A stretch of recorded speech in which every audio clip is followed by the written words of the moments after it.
सभी साथियों का बहुत ज़ोर से स्वागत है। आज हमारी पांडे जी से बहुत विस्तार में बात हो रही थी और मैंने कुछ बहुत सी संवेदनशील मुद्दों पे पांडे जी को अवगत कराया है। मैं ऐसा अनुमान करता हूँ कि वो सब बातें आपने बाकी लोगों को बताई या मैं बताऊँ? बाकी को मैं सर थोड़ा बताया था, लेकिन अगर आप रखें तो। देखिए, ये प्रश्न बार बार कई जगहों से आता है कि पार्टी कौन है।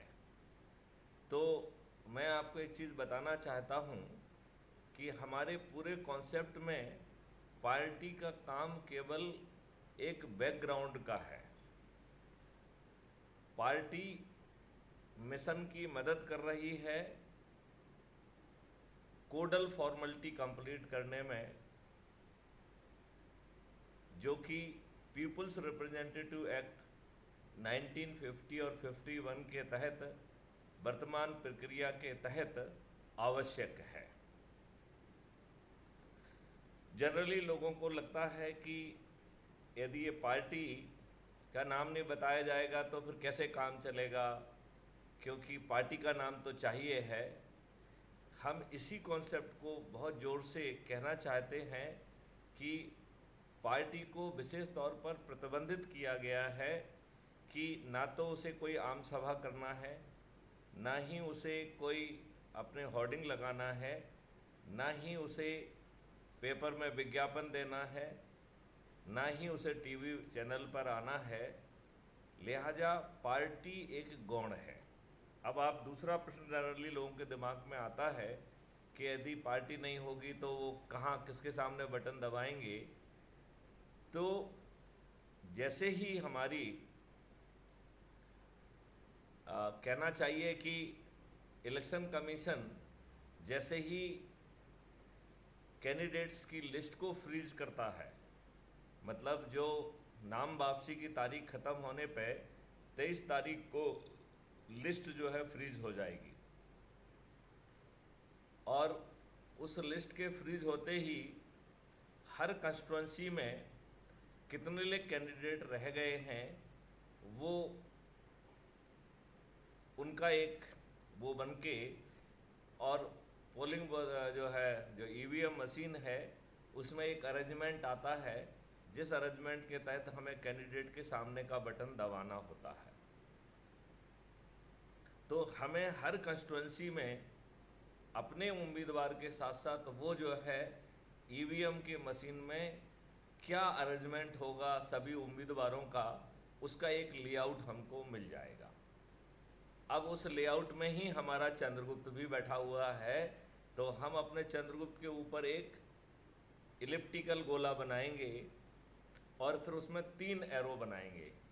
एक सीरियल नंबर को दर्शाएगा कि हमारा चंद्रगुप्त किस सीरियल नंबर पर बैठा हुआ है। दूसरा जो है एरो उसके नाम को दर्शाएगा, और तीसरा एरो जो है चुनाव चिन्ह को दर्शाएगा, और पांचवा एरो जो है वो, बल्कि चौथा एरो ही कहलाया वो, चौथा एरो जो है वो उस बटन को दर्शाएगा जिसे दबाना है।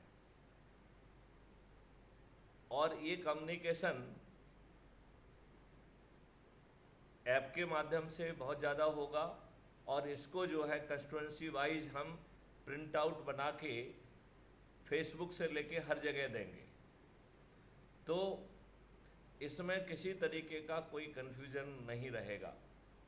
यहाँ पे हम एक चीज़ और स्पष्ट करना चाहते हैं कि हमारे उम्मीदवार बहुत ज़ोर से लगे रहेंगे 10 मई तक, क्योंकि यदि हमारे उम्मीदवार सो गए तो जो लोग उम्मीदवार नहीं हैं, जिनके नाम से नामांकन नहीं भरा गया है, यदि उन्होंने ज़्यादा मेहनत कर ली, और एक कल्पना करिए कि पूरे 25 के 25 लोग जो है जो मेरिट लिस्ट में वो लोग आ गए जो कि नामांकन के समय उस लिस्ट में 224 में नहीं थे। अब ऐसी स्थिति में जो 13 मई को शपथ लेंगे वो मेरिट लिस्ट के 25 लोग लेंगे जो ना तो नामांकन में जिनका नाम है और ना ही जो है उन्होंने कोई इलेक्शन कमीशन के सामने अपना वो डाला है, नामांकन डाला है, ना उनकी कैंडिडेचर है। लेकिन जो 10 मई की जो है रात में जो लास्ट फाइनल मेरिट लिस्ट निकलेगी, उस मेरिट लिस्ट में जो ऊपर के 25 लोग हैं उनमें से पहले क्रमांक पर रहने वाला व्यक्ति मुख्यमंत्री बन जाएगा, दूसरे और तीसरे पर रहने वाला डिप्टी चीफ मिनिस्टर बनेगा और बचे हुए 22 लोग जो है वो मंत्री बन जाएंगे। इसके पीछे एक बहुत ही सोची समझी रणनीति है कि हमारे चंद्रगुप्त और सदस्यों को पूरी एनर्जी लगाना है राइट 10 तारीख तक, 10 मई तक, और 10 मई तक भी शाम को 5 बजे तक। तो यदि वो 10 मई के आफ्टरनून में भी किसी को दूरभाष पर बातचीत करके अपने प्रभाव में लेके उसको जो है सदस्य या चंद्रगुप्त के रूप में जोड़ते हैं तो उसका लाभ भी उनको मिलेगा।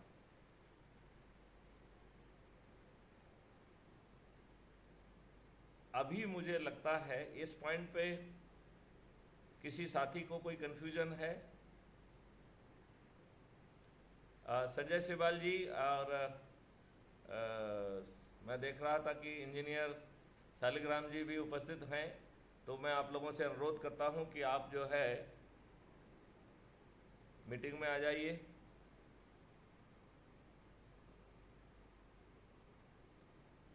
कार्तिक जी से भी अनुरोध करूंगा कि वो मीटिंग में आए, क्योंकि वो चेन्नई तमिलनाडु से हैं और तमिलनाडु और कर्नाटका आसपास के हैं।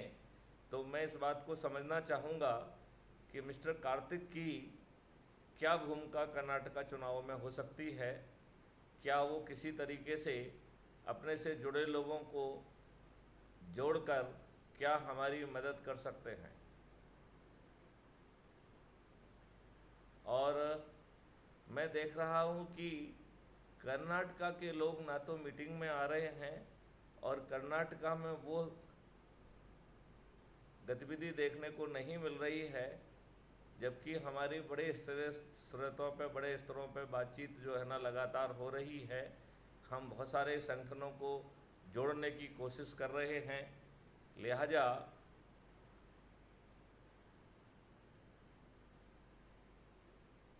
बल्कि मैं देख रहा हूँ कि पूरे उसमें कर्नाटका का एक व्यक्ति है, कुम Arun A, he is from Bangalore north. और अनैया आपको सागर मध्य प्रदेश का दिखाया जा रहा है, जबकि आप भी मेका से कर्नाटका के ही हैं। ये मुझे नहीं मालूम है कि क्या हो रहा है। ये दो चीज़ें जो है, ये आप दोनों लोग ज़रा सीट रिक्वेस्ट करके आइए, आप लोगों से विशेष तौर पे मुझे बात करना है। तो संजय सेवाल भी आ जाएं, शालिग्राम जी भी आ जाएं, और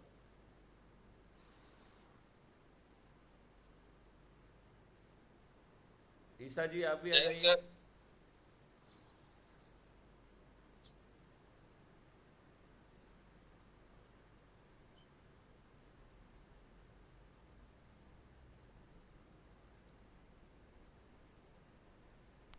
क्योंकि मैं बहुत शॉर्ट समय के लिए आप लोगों के साथ में रहूँगा और आप लोगों से मैं बहुत जल्दी इजाज़त लूँगा, लिहाजा जो बारीक पॉइंट हैं वो समझना बहुत ज़रूरी है।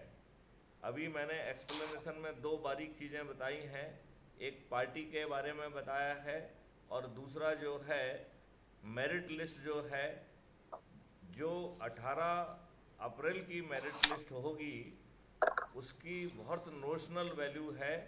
केवल 19 और 20 को नॉमिनेशन फाइल करने की ही उसकी नोशनल वैल्यू है। असली जो मेरिट लिस्ट है वो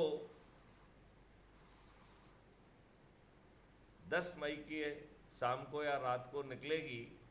वो सबसे महत्वपूर्ण होगी। और उस समय जो है, इसलिए हमें अंत समय तक लगा रहना है और हमें ज़्यादा मेहनत करना पड़ेगी, क्योंकि हमारी स्ट्रेंथ, जो टोटल मॉडल की स्ट्रेंथ है, वो इस बात के ऊपर है कि सभी लोग सदस्यी संकल्प जो है पूरा करें। यदि लोग सदस्यी संकल्प पूरा नहीं करेंगे तो हम मिजरेबली फेल होंगे। और उसका कारण ये है क्योंकि हमारी तो विजिबिलिटी जीरो है, ना हम एडवर्टाइजमेंट दे रहे हैं, ना हम कोई होर्डिंग लगा रहे हैं, ना ही हम टेलीविज़न चैनल पे आ रहे हैं, ना ही कोई हमारे ऊपर सर्वे कर रहा है। तो जो आपको एक ही चीज़ से पब्लिसिटी मिलने वाली थी, जब हमारे सदस्य और चंद्रगुप्त ऊपर चढ़ के थाली बजाकर दीपक जलाएंगे। शालिग्राम जी नमस्कार। तो जब थाली दीपक जलाएंगे तो कबीरदास जी का जो मॉडल है कि लाली मेरे लाल की जित देखो तित लाल, लाली देखन मैं गई तो मैं भी हो गई लाल। लेकिन ये मॉडल तब आएगा जब मॉडल के अनुसार हम बड़ी आसानी से 70% लोगों को जोड़ सकेंगे। हमें अपने एक चरित्र को और भी देखना चाहिए कि लंबे समय से अंग्रेज़ों ने और बाकी लोगों ने हमारे ऊपर इसलिए शासन किया क्योंकि हम इनसेंसिटिव पड़े रहे। यदि हम तबीयत से एक पत्थर भी उछालते तो जो है ना अंग्रेज़ मर गए होते। तो हमारी यही निष्क्रियता हमारी गुलामी का कारण बनी। कहीं ऐसा ना हो कि हमारी वही निष्क्रियता फिर से जो है, जो एक बड़ा अवसर आपको मिल रहा है, वो अवसर आपके हाथ का से निकल जाए। हमें इस बात को भी समझना पड़ेगा कि दूसरी राजनीतिक पार्टियां अपने लिए वोट मांग रही हैं।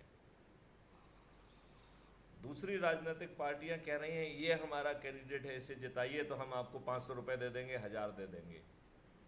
हम ये कह ही नहीं रहे हैं। हमारा कैंडिडेट जितने जिताने की बात ही नहीं कर रहा है, वो केवल क्राइम फ्री भारत मिशन से सदस्य के रूप में शपथकृत होकर जुड़ेंगे या चंद्रगुप्त रूप में जुड़ेंगे, केवल उसका पूरा फोकस है। और जो शपथ है वो इस बात का ध्यान रख रही है कि आदमी छत पर पहुँचे, थाली बजाए, दीपक जलाए और कहे कि सरल क्रमांक फलाने फलाने पर हमारे चंद्रगुप्त केपी पांडे जी हैं, चुनाव चिन्ह ये है, उन्हें हम संकल्प के साथ जिताएंगे। और 10 मई को पोलिंग बूथ पर जाकर उनके नाम पर, जो कि केपी पांडे है, चुनाव चिन्ह ये है, और उनके नाम उसके सामने जाके हम वोट बटन दबाएंगे। क्योंकि आपकी विजिबिलिटी का और कोई आधार ही नहीं है, लिहाजा हमें बहुत पावरफुल तरीके से रीच आउट करना पड़ेगा। और ये वर्तमान सुप्त व्यवस्था बिल्कुल काम नहीं करने वाली है। अभी हमने आज ही अपनी टेक्निकल टीम को कहा है कि एक गूगल शीट जारी करें और हमारे जितने भी प्रभावी लोग हैं उन्हें या तो खुद वो 224 नामों को दें, या वो 224 में 25 का दे पाते हैं तो हम ये चाहेंगे कि वो अपने लोगों से ही पूछकर 224 का खाका कंप्लीट करें। और जिस 224 की वो बात कर रहे हैं उसके साथ उन्हें इलेक्शन कमीशन ने 10 प्रपोजर की बात कही है और वैदिक नंबर के कारण हमने 18 प्रपोजर की बात कही है। ये बात भी मेरे ख्याल से संजय सेवाल जी ने और बाकी लोगों ने, ईसा जी ने भी समझाई है कि इन लोगों को जो प्रस्तावक कहते हैं या प्रपोजर कहते हैं, इन्हें अपने प्रपोजर का जो है ना रिक्वेस्ट के साथ साथ एक इलेक्टोरल सर्टिफिकेट कि इस व्यक्ति का नाम इस कंस्टिट्यूंसी में एग्जिस्ट कर रहा है, इसको कहते हैं इलेक्टोरल सर्टिफिकेट। तो सभी लोगों को अपना जो नामांकन है, आज की स्थिति में तो जितने लोग जुड़ गए हैं सभी मान लें कि उनको हम नामांकन दे रहे हैं, राइट। तो उन्हें अपने 18 प्रपोजल बना के तत्काल जो है टेलीग्राम पे हमसे शेयर करना चाहिए। जिससे कि हमारी टीम जो है बारीकी से बैठ के उसको छान के देख ले कि कोई त्रुटि ना रह जाए, हमारी त्रुटि की वजह से हमारा नामांकन रद्द ना हो जाए। अब हम अपने सभी साथियों से ये चाहेंगे कि स्पेशली जैसे उसमें उदय शर्मा जी हैं, वो वेटरन हैं, आर्मी के बैकग्राउंड से हैं, एकदम ग्राउंड जीरो से वो बड़े हुए हैं और उन्होंने इतना काम किया है कि उन्हें मानक डॉक्टरेट की उपाधि मिली हुई है, तो वो डॉक्टर उदय शर्मा हैं। तो ऐसे कर्मठ व्यक्ति यदि जो है अपने साथियों से ही पूछ के वो पूरे यदि 224 की लिस्ट देते हैं, तो यदि हम 10 सोर्सेज से जो है ना यदि 10 लिस्ट प्राप्त करने में सफल होते हैं तो हम इनफ कंपटीशन क्रिएट कर पाएंगे, क्योंकि 18 वो हो गया है, एक उम्मीदवार हो गए, तो टोटल हो गए 19, राइट। तो 19 का जो है जोड़ जो है 1 + 9 10 और मूलांक 1 है, तो मूलांक 1 भी बहुत महत्वपूर्ण है। और यदि हम 10 सोर्स से जो है ना ये जानकारी लेते हैं तो हमें 19 × 10 190 जो है लोग फ्री में मिल जाएंगे एक सीट के लिए। इतना ही यदि हम कंपटीशन जनरेट कर देंगे तो हमारी रीच जो है इतने मात्र से, हमारी रीच मैं आपको बता रहा हूँ 13 मई को आप शपथ ले लेंगे।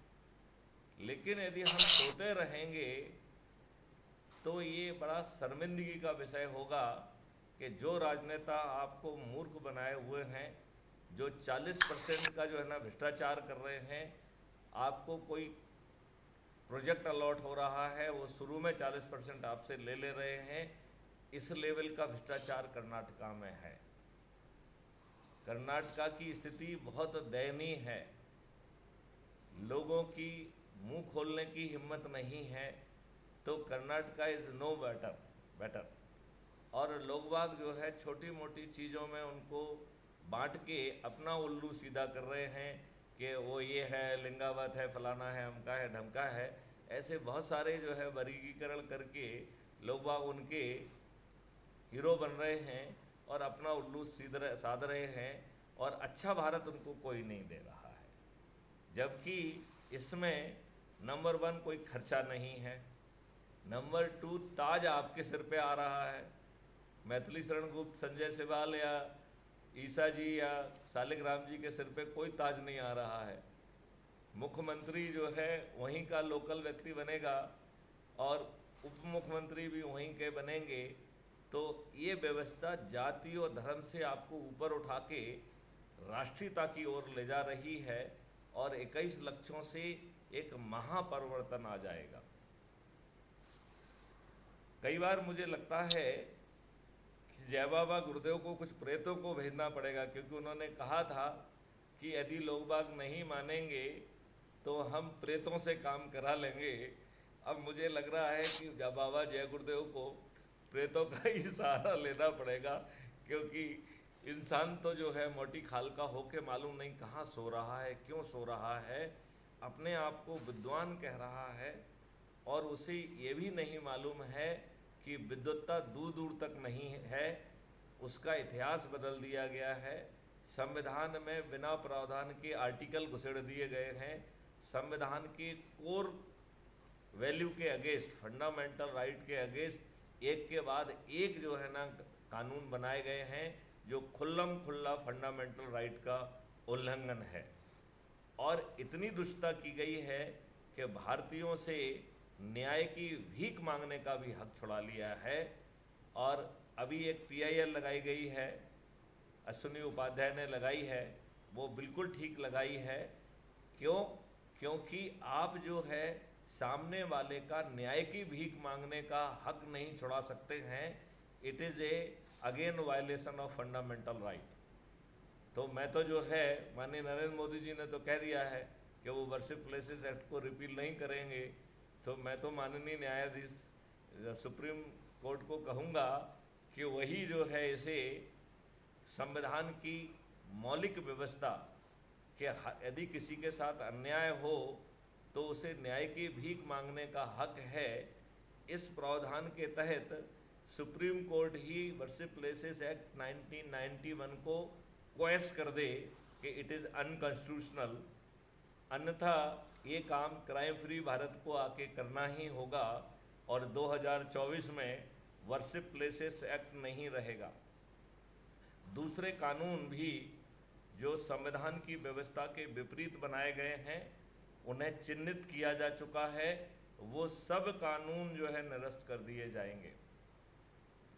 आपका जो गुलामों की, अब मुझे ये भी समझ में नहीं आता है, अंग्रेज़ों की बड़ी घोषित पॉलिसी थी कि भारतीयों को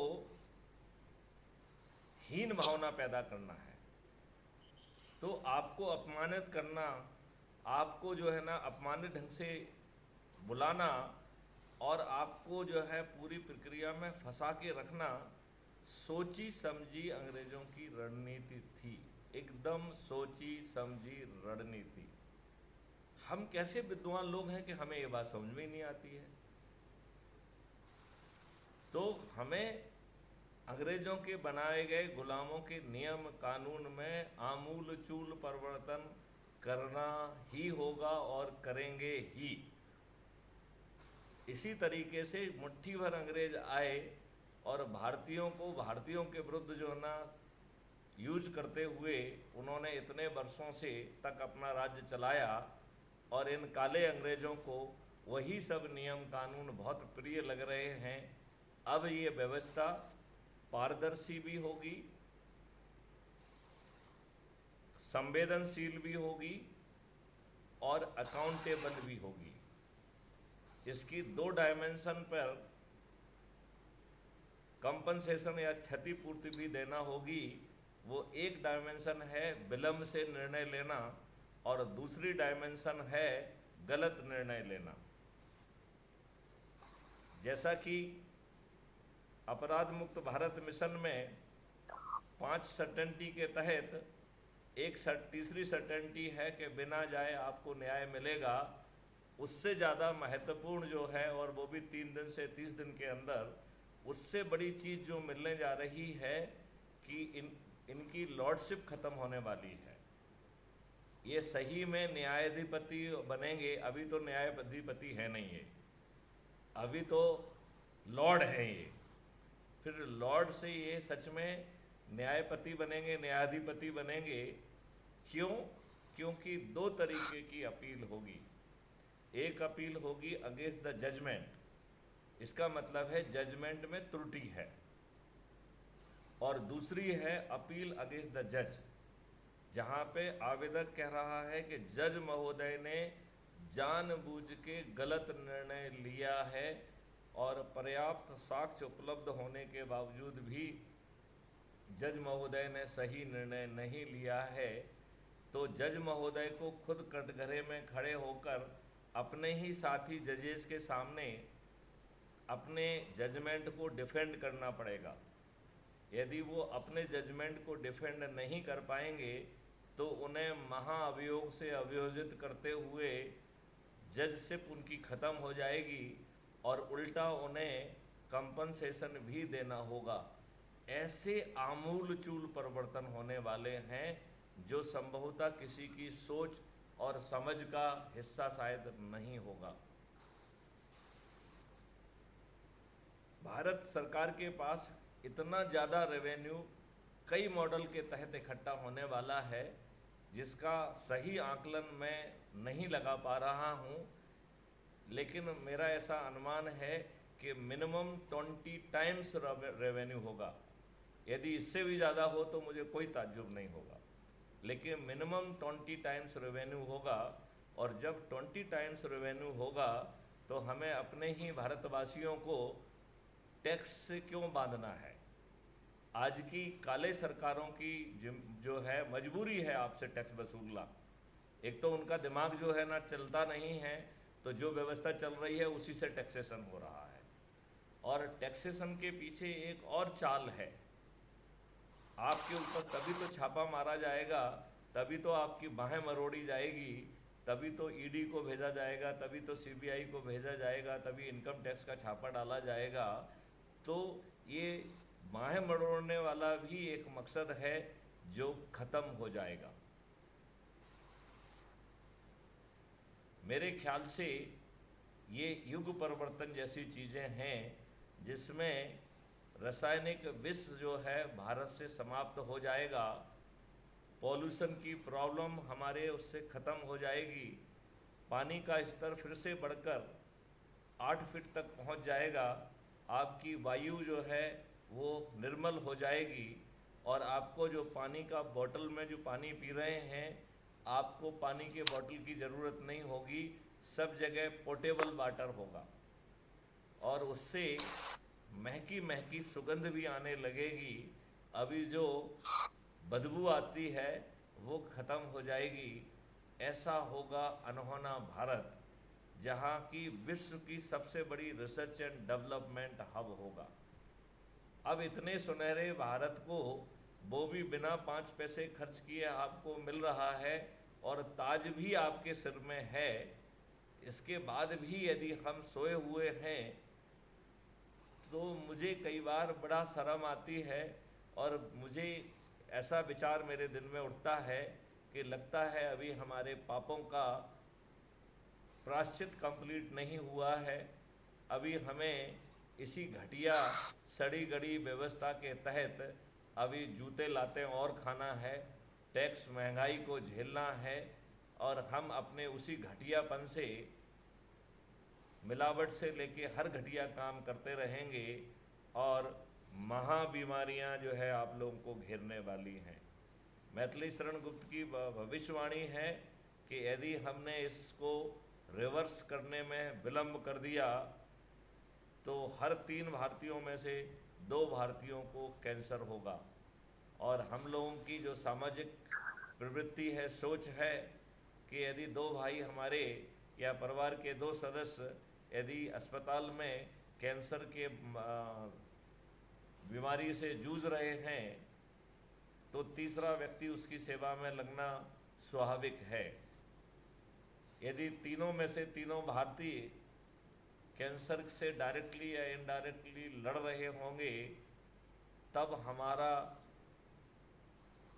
हमारी स्थिति कैसी होगी, हमारी कृषि कैसी होगी, हमारी सर्विसेज कैसी होंगी, हमारी इंडस्ट्री कैसी होगी, हमारे चेहरे कैसे होंगे, हमारा इमोशनल स्टेटस क्या होगा, फिजिकल स्टेटस क्या होगा।